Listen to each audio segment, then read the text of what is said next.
Waktu itu saya nanya ke pasien, ibu tahu nggak kalau dalam sendi itu ada suatu struktur yang sifatnya tuh kayak oli gitu, kayak pelumas.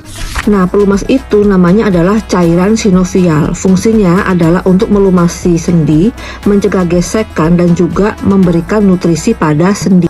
Nah, masalahnya cairan sinovial ini kerjanya itu baru optimal kalau sendi itu digerakkan.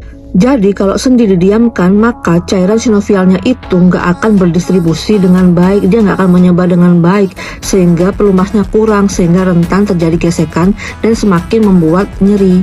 Nah, saat saya jelaskan seperti itu, pasien tuh kayak mulai mengangguk gitu lah. Akhirnya saya lanjutkan ceritanya. Jadi kita punya dua tulang, namanya tulang keras sama tulang rawan. Nah, di ujung tulang keras ada lapisan yang licin, namanya adalah tulang rawan, atau dalam bahasa medisnya adalah kartilago.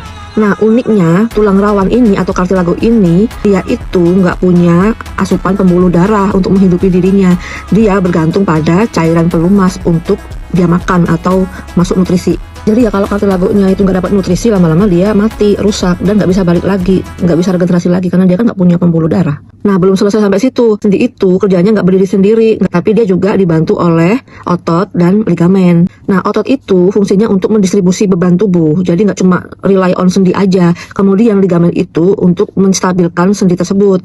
Nah, kalau sendinya pasien nggak mau digerakkan karena takut nyeri, maka otot itu semakin mengecil, artinya beban tubuh itu akan dibebankan semakin banyak ke sendi. Ligamen juga semakin kecil. Ligamen yang kecil itu membuat sendi itu semakin nggak stabil, semakin rentan gesek-gesek, dan semakin nyeri deh.